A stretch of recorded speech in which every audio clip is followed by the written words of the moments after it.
ఇదే కాళేశ్వరం. ఇగో గిది కదా కాళేశ్వరం. కాళేశ్వరం అంటే ఒక మేడిగడ్డ కాదు. కాళేశ్వరం అంటే ఒక మేడిగడ్డ, ఒక అన్నారం, ఒక సున్నిళ్ళ కాదు. కాళేశ్వరం అంటే ఇగో ఈ గాయత్రి పంప్ హౌస్ కూడా ఒక కాళేశ్వరంలో వన్ ఆఫ్ ది భాగమే. కాళేశ్వరం కూలిపోయింది నీళ్లు రావు అనేటువంటి ఇవి గోదావరి నీళ్లు. చూడండి, ఇక్కడ గోదావరి నీళ్లు వస్తున్నాయి బ్రహ్మాండంగా. ఇవాళ మరి నిన్న మొన్న రోజు కేటీఆర్ గారు, హరీష్ రావు గారు, మరి మా నియోజకవర్గ రైతాంగం, మరి మేము బీఆర్ఎస్ నాయకులు అందరం కలిసి నిన్న పెద్ద ఎత్తున చొప్పదండి నియోజకవర్గ వ్యాప్తంగా వరద కాలువకు నీళ్లు విడుదల చేయాలని చెప్పి మరి చెప్పగానే మరి నిన్న పెద్ద ఎత్తున ధర్నా జరిగినటువంటి నిరసన కార్యక్రమంలో పెద్ద ఎత్తున వేలాది మంది పాల్గొన్నటువంటి నేపథ్యంలో ఇవాళ బీఆర్ఎస్ పోరాటం ఫలించింది, రైతాంగం కృషి ఫలించింది. ఇలా రైతులు పోరాటం చేసిన దానికి ఇవాళ కాంగ్రెస్ ప్రభుత్వం మరి గద్దె దిగి ఇవాళ నీళ్లను విడుదల చేసినటువంటి సందర్భం వస్తున్న సందర్భంలో మరి మేము ఈ సందర్భంగా హర్షం వ్యక్తం చేస్తూ రైతుల కళ్ళల్లో ఇలా చాలా ఆనందం ఉన్నది. ఇలా రైతుల కళ్ళల్లో చాలా ఆనందం ఉన్నది. ఎందుకున్నదంటే ఇవాళ నీళ్లు వస్తున్నాయి, కాళేశ్వరం జలాశయాలు వస్తున్నాయి. అటు భగవంతుడు మన్నించి ఇవాళ నీళ్లు ఇచ్చేసింది కనుక మరి ఇవాళ సంతోషంగా హర్షాన్ని రైతాంగం అంతా కూడా మరి హర్షిస్తున్నటువంటి ఈ సందర్భంలో ఇదే కాళేశ్వరం ప్రాజెక్ట్. ఈ కాళేశ్వరం ప్రాజెక్టులోనే భాగంగా గాయత్రి పంప్ హౌస్ చొప్పదండి నియోజకవర్గంలో ఉన్నది.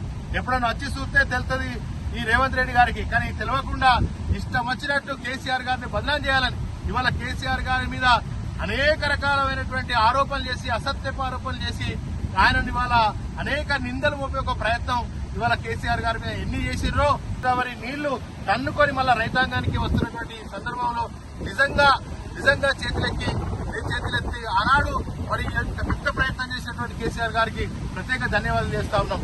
మరి ఇవాళ నాగేశ్వరరావు ఏమో నీళ్లు రావు, వరి మాత్రం వేయద్దు, దమన వర్షాల మీద ఆధారపడి వర్షాలు బాగుపడ్డాయని మీరు తప్పిపోయి మరి వరి గిట్ట వేస్తే మరి నీళ్లు ఇచ్చే పరిస్థితే ఉండదనేది ఇలా తుమ్మల నాగేశ్వరరావు అంటారు. అంతేకాకుండా ఉత్తమ్ కుమార్ రెడ్డి ఏం చెప్తాడు, ఎన్డీఎస్ఏ రిపోర్ట్ రావాలి, ఎన్డీఎస్ఏకు మళ్ళీ లేఖ రాయండి, మరి ఎన్డీఎస్ఏ రిపోర్ట్ వస్తేనే నీళ్లు విడుదల చేసే అవకాశం ఉంటుందని ఉత్తమ్ కుమార్ రెడ్డి మాట్లాడతాడు.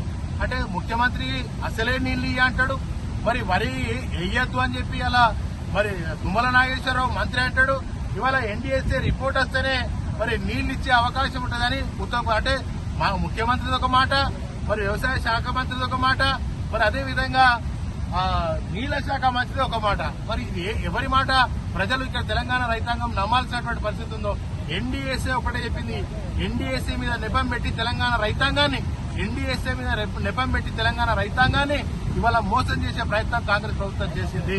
ఎన్డీఎస్ఏ ఏం చెప్పింది, బారాజులదే మాదే బాధ్యత, కేవలం బారాజుల బాధ్యత మాది మాత్రమే, కానీ ఇవాళ ప్రాజెక్టులు నడుపుకునేటువంటి బాధ్యత, నీళ్లిచ్చే బాధ్యత ప్రభుత్వం, ఆ రాష్ట్ర ప్రభుత్వం బాధ్యత ఉంటుందని ఎన్డీఎస్ఏ పూర్తి రిపోర్ట్ ఇచ్చింది. తెలంగాణ రాష్ట్రంలో నడుస్తున్న నేపథ్యంలో మేము ఎప్పుడే చెప్తా ఉన్నాం, ఎట్టి పరిస్థితుల్లో ఎలినియో లాంటి కరువు వస్తే ఇలా ఒక్కరోజు వర్షం పడ్డదని కాదు, ఆడ కన్నెపల్లి పంపులను విడుదల చేస్తే 360 ఎప్పుడైనా మనం నీళ్లు ఇచ్చే అవకాశం ఉన్నది.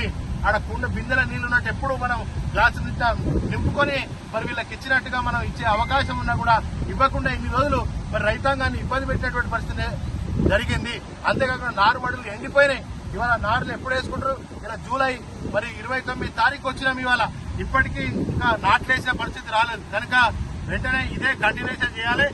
గాయత్రి పంప్ హౌస్ ద్వారా మిడుమానేరు నింపాలి, రంగనాయక సాగర్, అన్నపూర్ణ, మరి అదేవిధంగా మల్లన్న సాగర్, కొండపోచమ్మ వరకు దీని ద్వారా చెరువులు నింపేటువంటి పరిస్థితి ఉన్నది.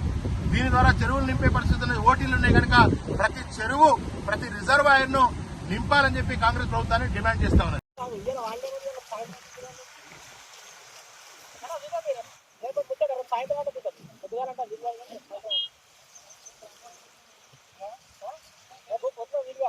మధ్యాహ్నం ఈ టైం వరకు